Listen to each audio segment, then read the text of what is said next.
말씀은 유명한 변화산 사건입니다.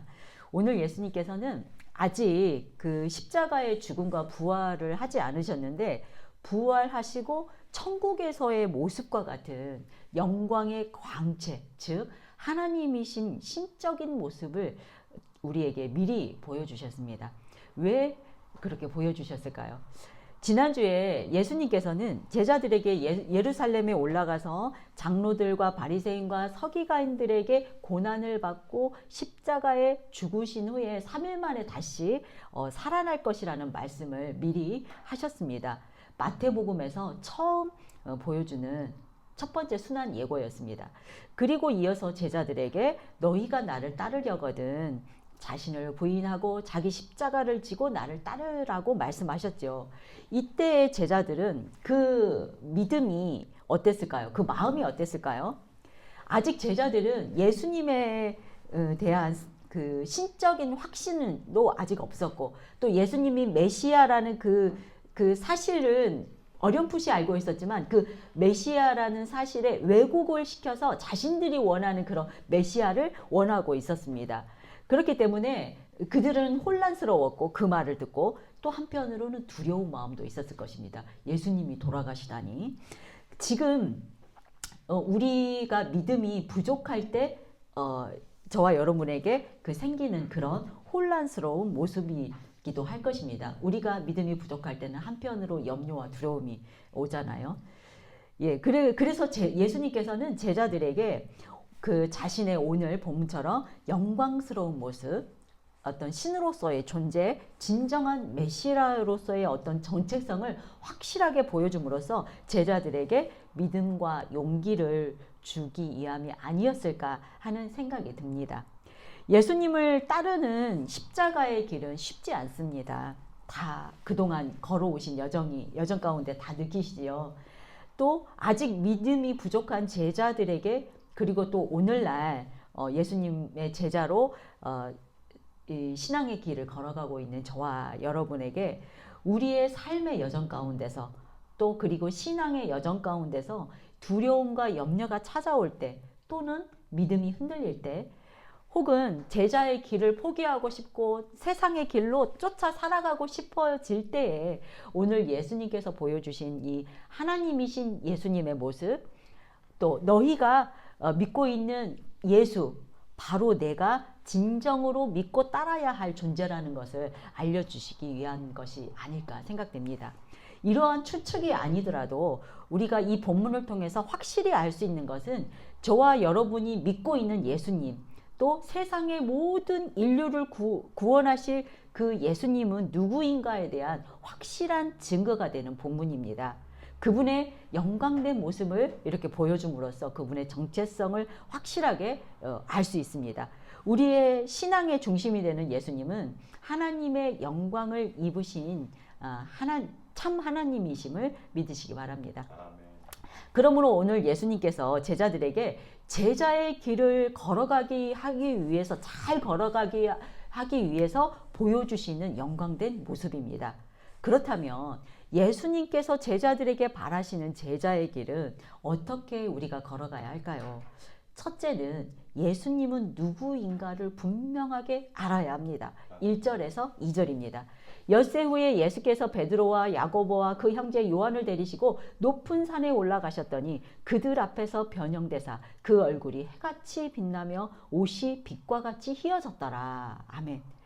그리스도의 순환과 부활을 말씀하신 후에 엿새가 지났다고 합니다. 왜 엿새가 지났는지 정확하게 말하진 않지만 아무튼 그 정도의 시간이 지른 후에 예수님께서는 베드로와 야고보와 요한을 특별히 선택하셔서 높은 산으로 데리고 가셨습니다. 어떤 신의 산같이 높은 산일 것 같습니다. 왜 이 셋만 데리고 가셨을까? 그에 대한 이유에 대해서 추측할 수 있는 말씀은 신명기 17장에 나옵니다. 여기에서 나온 말씀은 제가 읽어드리겠습니다. 죽일 자를 2사람이나 3사람의 증언으로 죽일 것이요 한 사람의 증언으로는 죽이지 말 것이며 이렇게 나옵니다. 율법을 행할 때에 증인의 적절한 숫자는 2-3명이기 때문입니다. 모세도 출애굽 그 24장에서 아론과 나답과 아비후 이 세 사람을 데리고 시내산에 오른 이유도 그 율법의 전례를 따른 것이라고 합니다. 예수님은 이렇게 셋만 데리고 높은 산에 올라가셔서 제자들 앞에서 변형된 모습을 보여주셨습니다. 여기에서 변형대사에 해당하는 헬라어 메테모르포데가 뜻하는 것은 단순히 그냥 외형적인 그 변화된 모습만을 보여주는 것이 아닙니다. 이 말의 뜻은 뭐냐면 내면에서부터 진행되어서 외적인 변화와 내적인 변화가 나타나도록 하는 그런 변화입니다. 그렇기 때문에 내적인 기질도 변화되는 것을 나타내는 그 말이라고 하지요. 설명이 길지만 다시 요약해 보면은 예수님께서 이 죄 없는 내면의 본질적 영광이 외부의 모습으로 나타나고 있음을 알려주는 말씀입니다. 이 예수님의 본질을 보여주는 중요한 본문이라고 하겠습니다. 한마디로 요약하면은 죄 없는 어린 양으로 이 땅에 오셔서 우리를 구원하실 메시아 되시는 분은 바로 하나님이심을 보여주는 구절입니다. 그 눈에 보이는 증거로 예수님의 얼굴이 햇살같이 빛나고 옷도 빛과 같이 휘어졌다고 하지요. 달리 설명하지 않아도 예수님의 이 영광의 광채라는 것을 알 수 있습니다. 예수님 자체에서 광채가 나오기 때문에 예수님은 빛이시잖아요. 예수님 자체에서 광채가 나오기 때문에 그 몸에서 나오는 광채가 옷도 투과해서 강력하게 옷도 이렇게 하얗게 보여지는 그런 모습이지요. 하나님이시기 때문에 가능한 모습입니다. 그리고 예수님은 누구시냐면은 구약의 율법과 선지자의 말씀이 성취되는 분임을 보여주십니다. 3절입니다. 그때 모세와 엘리야가 예수와 더불어 말하는 것이 그들에게 보이거늘. 아멘. 그때에라는 그 단어에 카이이두라고 시작합니다. 번역에는 이두라는 그 번역이 빠져 있지만 이두라는 말은 주목하여 보라라는 감탄사입니다. 놀랄만한 일이 발생했을 때 이 감탄사를 사용한다고 하는데요. 모세와 엘리야가 등장해서 예수님과 말하고 있는 이 사건이 정말 놀랄만한 일이라는 것이죠. 그리고 그 예수님이 신과 같은 모습으로 변화되었다는 것은 정말 놀랄만한 사건이잖아요. 그래서 이두라는 감탄사를 썼습니다. 왜 모세와 엘리야가 예수님에게 그때 나타났을까요? 여기에서 말하는 그 모세는 구약의 율법을 대표하고 있습니다.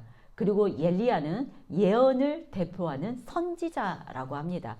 그래서 이 말의 의미가 뭐냐면 구약에서 내내 하나님이 그 계속 말씀하셨던 그 구약의 율법과 예언의 말씀이 바로 예수님이라는 그 예수님으로 인해서 그 말씀이 성취되었다는 그런 상징성을 보여주고 있다는 뜻입니다.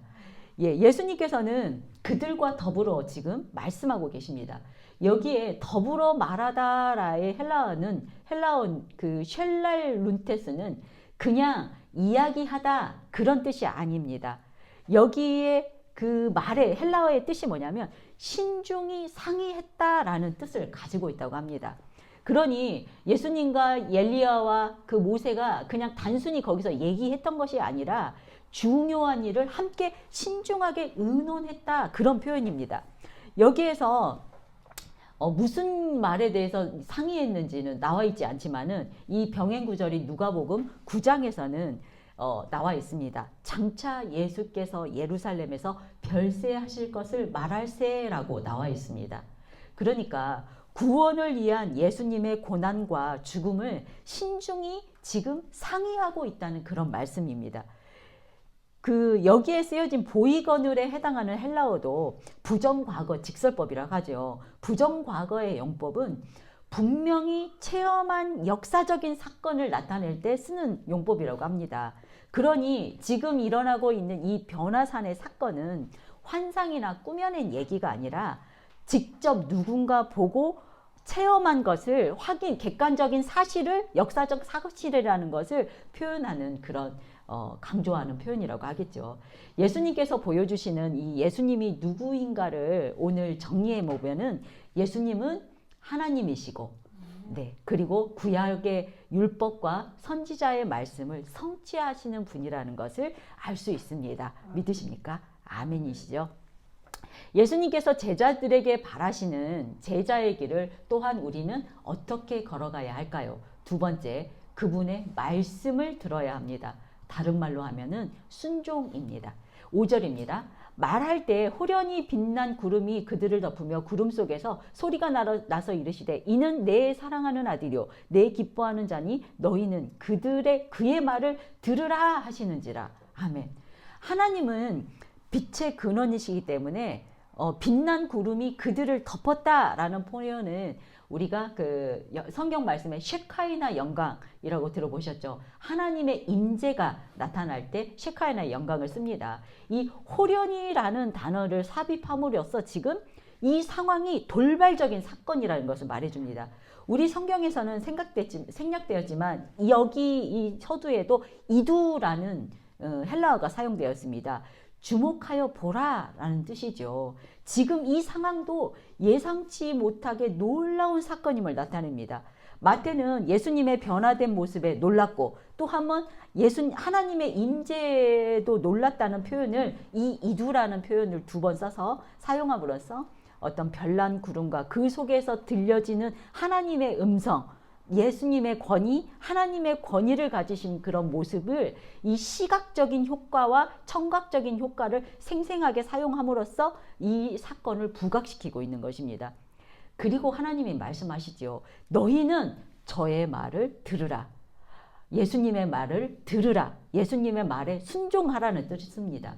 너희는 들으라. 이 에쿠에테는 단순히 듣다라는 의미를 넘어서서 깨닫다, 순종하다라는 의미를 지니는 그 원형 동사 아쿠오의 2인칭 복수 현재 명령형입니다. 그렇기 때문에 지금 너희는 당장 듣고 깨달아 순종하라 라는 그런 명령적인 강력한 의미입니다.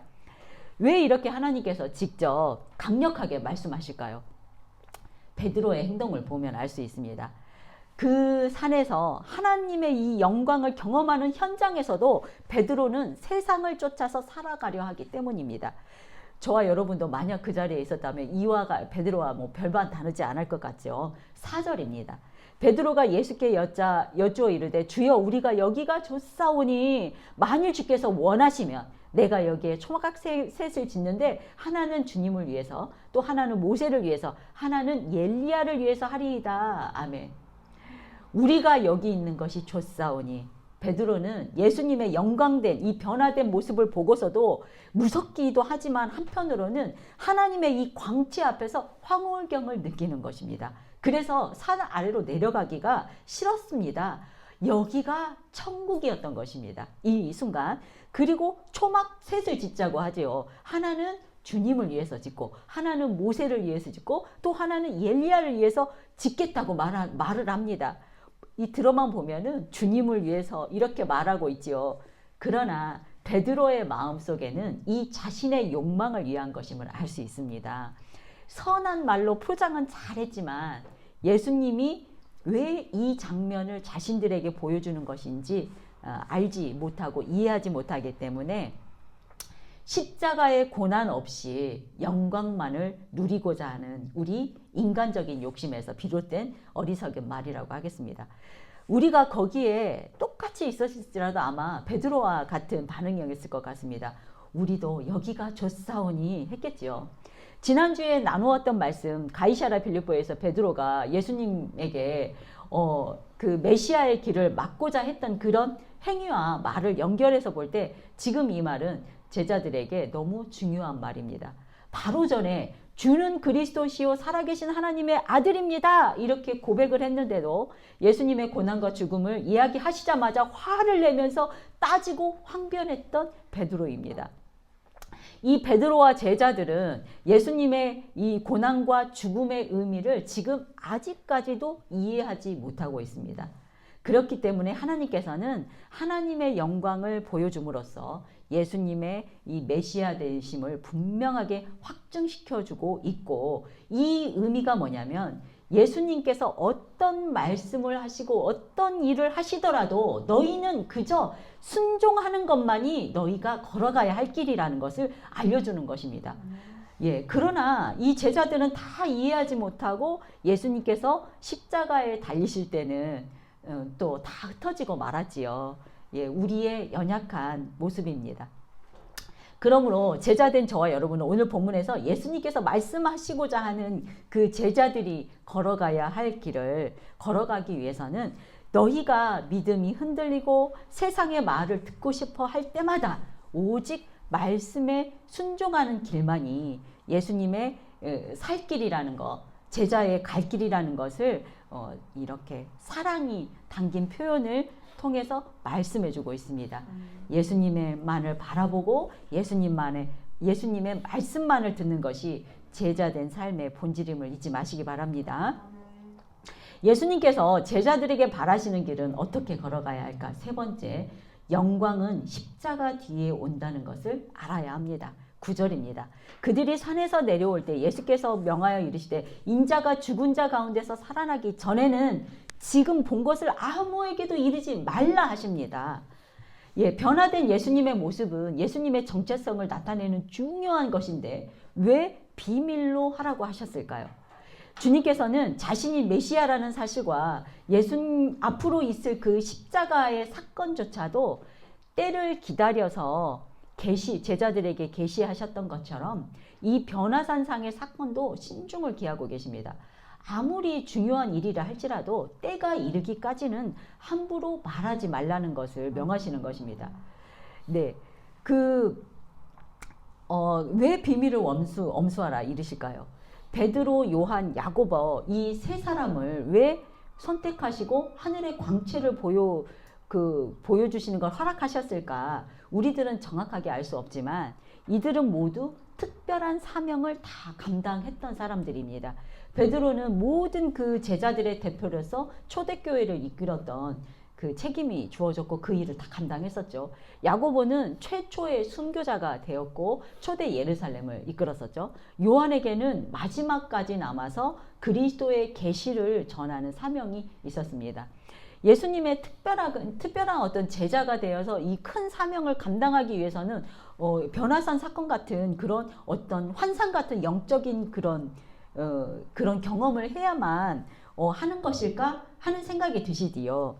하지만 우리에게 위로가 되는 것은 이런 특별한 체험을 해야만 하나님의 사명을 감당하는 것인가 하는 그런 물음을 누군가 물어볼 때 그렇지 않다는 말입니다. 다른 제자들은 오늘 변화산 사건을 경험하지 못했을지라도 자신에게 주어진 사명을 모두 감당했었습니다. 12제자는 거의 다 요한을 빼고 순교했었지요. 어느 곳에 가서 다 복음을 전파하고 다 순교했습니다. 그리고 또 우리에게 위로가 되는 것은 여기에 나오는 세 분은 이러한 신비한 체험을 했다 하더라도 이 신비한 체험으로 인해서 믿음이 생기지 않았다는 사실입니다. 믿음이 바로 굳건해지지 않았다는 사실입니다. 그러니까 우리에게 믿음의 성장이라는 것은 이러한 신비한 영적 체험으로 바로 굳건한 믿음이 생긴다거나 하지 않는다는 사실을 알아야 합니다. 신비한 영적 체험보다는 특별한 사명을 받았다고 할지라도 제자로서의 어떤 사명을 잘 감당하기 위해서는 그 전에 해야 할 일이 있습니다. 바로 자신의 십자가를 지는 인내가 필요하다는 것입니다. 성경 전체를 볼 때 하나님의 특별한 사명을 감당하신 분들은 그렇게 많지 않습니다. 우리의 손으로 성경 인물을 꼽을 수 있을 정도지요.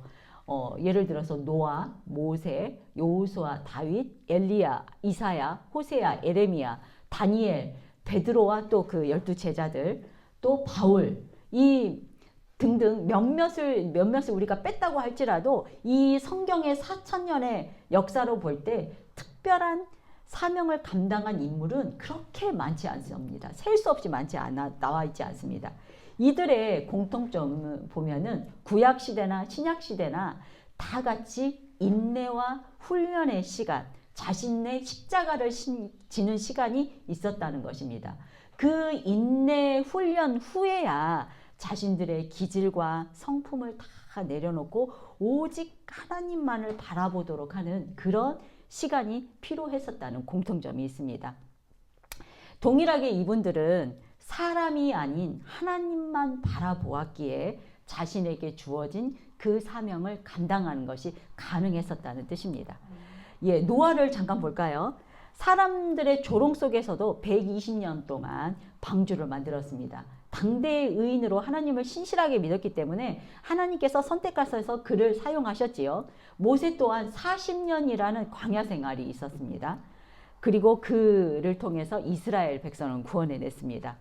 그도 이 40년이라는 광야의 훈련이 필요했었죠. 바울도 담에색에서 예수님의 영광을 경험했었지만 그는 복음 전도자로 사용되기까지 광야에서 7년, 자신의 고향 다소에서 7년이라는 어떤 약 13년이나의 시간을 조용히 지내며 인내하며 지냈습니다.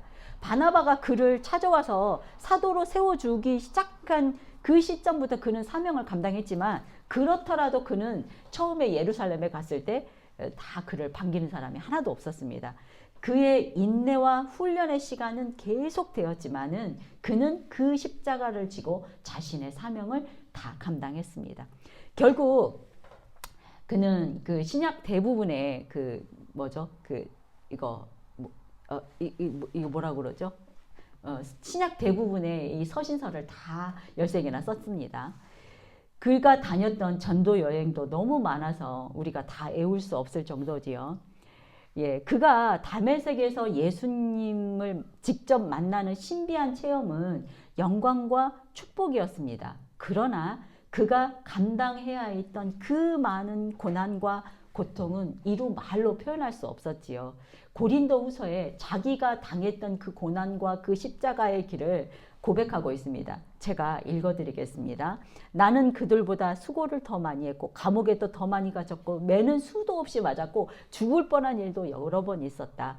유대인들에게 40에서 하나를 감한 매를 5번이나 맞았고 몽둥이로 맞은 것이 3번, 돌에 맞아 죽을 뻔한 것이 1번, 파선을 당한 것이 3번이고 밤낮 꼬박 하루를 그 바다에 표류한 일도 있었고 자주 여행을 하면서 강물의 위험, 광도의 위험, 동족의 위험, 이방인의 위험, 도시의 위험, 광야의 위험, 바다의 위험, 가짜 교우의 위험 등 온갖 위험을 다 겪었다. 그리고 노동과 고역에 시달리고 수없는 밤을 뜬 눈으로 새웠고 줄이고 목말랐으며 여러 번 굶고 추위에 떨며 헐벗은 일도 있었다. 이런 일들을 제쳐놓고라도 나는 매일같이 여러 교회들에 대한 걱정에 짓눌려서 고통을 당하고 있다. 이렇게 말하고 있습니다. 뭐 거의 예수님의 고난에 버금간다고 하겠죠. 물론 다른 제자들도 요한을 제외하고 다 자신을 그 사명을 다 감당하고 순교당했습니다. 그렇습니다. 아직 말하지 말라는 그런 예수님의 말씀은 예수님께서 바라시는 그 제자의 길을 가기 위해서는 영광 중에 빛나는 예수님을 체험하는 것만으로는 제자의 사명을 다 감당하지 못한다는 말씀이지요. 예수님께서 고난의 십자가를 지신 후에 부활의 그 영광이 있었던 것처럼 제자의 길을 걸어가는 길 또한 자신에게 주어진 이 고난의 십자가를 다 지고 인내하고 당함으로써 자신의 십자가를 다 감당했을 때 부활의 영광은 반드시 온다는 예수님의 약속의 말씀인 것입니다. 네, 저와 여러분도 예수님을 주로 고백하고 그분의 십자가의 의미를 깨닫게 된 제자로 부름을 받았습니다.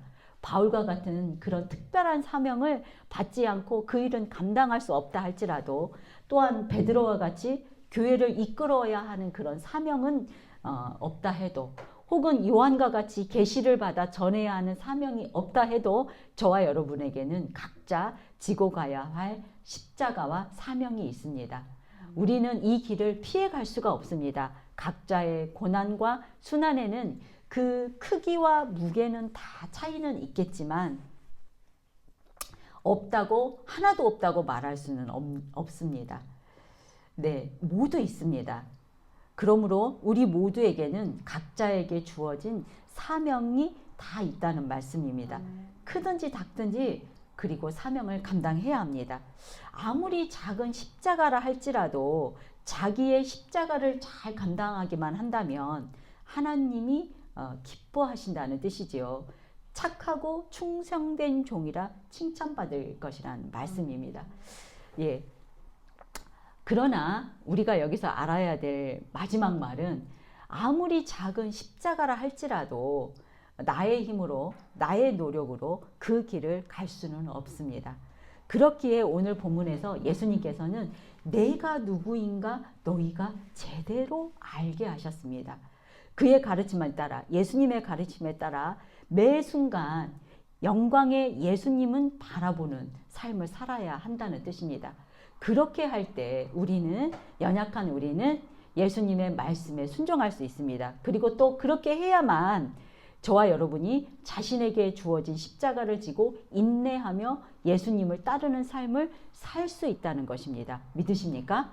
아멘. 이것이 바로 오늘 예수님께서 제자들에게 보여주신 변화산에서 영광된 모습을 보여주시는 이유입니다. 예수님의 제자된 저와 여러분이 또한 걸어가야 할 길입니다.